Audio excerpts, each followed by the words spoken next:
দর্শক, মিরপুর শেরেবাংলা জাতীয় cricket stadium থেকে আমি যুক্ত হয়েছি মুন্নাচন্দ্র দাস। সবাই জানেন ইতিমধ্যে বাংলাদেশে পাকিস্তান দল এসে পৌঁছেছে এবং পাকিস্তান দলকে ঘিরে আসলে কঠোর নিরাপত্তা দেবে বিসিবি এবং সেই উপলক্ষে 17 তারিখে আমরা দেখতে পেয়েছি যে সেনাবাহিনীর তৎপরতা আসলে মিরপুর স্টেডিয়ামকে ঘিরে প্রথম থেকে সেই মিরপুরের মাঠ বুঝিয়ে দিচ্ছেন ক্যাপ্টেন। তারপর তারা বিভিন্ন জায়গায় আসলে তারা যেভাবে ম্যাচের সময় যেখানে থাকবেন, যে দায়িত্বে থাকবেন, সেই দায়িত্ব বুঝিয়ে দেওয়া হয়েছে এবং সেই জায়গাগুলোতে আসলে সেনাবাহিনীর যে কর্মকর্তারা বা সৈনিকরা আছেন তারা সেই জায়গাগুলোতে অবস্থান করবেন।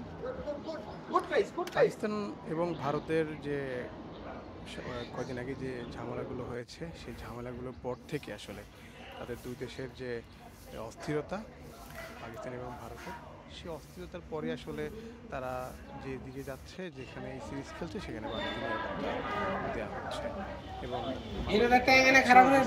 আসলে পাকিস্তান ম্যানেজমেন্ট তারা বাড়তি নিরাপত্তা চেয়েছে এবং আমরা শুধু স্টেডিয়ামের শুধুই মাঠে নয়, স্টেডিয়ামের চারপাশেও আসলে আমরা দেখতে পাচ্ছি যে সেনাবাহিনীর তৎপরতা এবং এটি ম্যাচের প্র্যাকটিস ডেতে থাকবে তা না, এটা ম্যাচ ডেতেও থাকবে। যেদিন বাকি থাকবে সেদিনগুলোতেও আইন শৃঙ্খলা তৎপরতা থাকবে। এখানে আমরা দেখতে পাচ্ছি যে একাডেমি বিল্ডিংয়ের সামনে, মিরপুর শেরেবাংলার একাডেমি বিল্ডিংয়ের সামনেই সেনাবাহিনীর অবস্থান নিচ্ছেন এবং দিক নির্দেশনা দিচ্ছেন। বাংলাদেশ দল ইতিমধ্যে শ্রীলঙ্কাকে টি-20 সিরিজ হারিয়ে বাংলাদেশে এসে পৌঁছেছে এবং কালকে থেকেই 18 তারিখ থেকেই তারা পাকিস্তান দল অনুশীলন করবেন মাঠে এবং তিনটি যে টি-20 খেলবেন সবগুলোই কিন্তু শেরেবাংলার মাঠে এবং হোম গ্রাউন্ড যেটাকে বলে থাকি সেখানে হবে এবং সেনাবাহিনীর তৎপরতা রয়েছে। যে কোনো অনাকাঙ্ক্ষিত ঘটনা রুখে দিতে আসলে প্রস্তুত সেনাবাহিনী।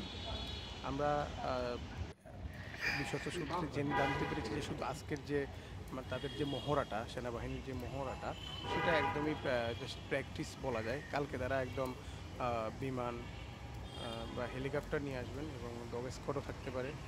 আরও যেসব নিরাপত্তা দেওয়ার জন্য যতটুকু করা উচিত, যতটুকু করা সম্ভব বিসিবি সর্বোচ্চ করবে বলে তারা আশ্বস্ত করেছে পাকিস্তান বোর্ডকে। তো কোনো কিছুই কমতে থাকবে না এবং আজকের মতো আমরা দেখতে পাচ্ছি যে সেনাবাহিনী মিরপুর শেরেবাংলা ত্যাগ করছেন এবং কালকে তারা মূল মহড়া নিয়ে হাজির হবেন। দর্শক, এই পর্যন্ত ছিল মিরপুর শেরেবাংলা থেকে। বাংলাদেশ প্রতিদিনের সঙ্গেই থাকুন।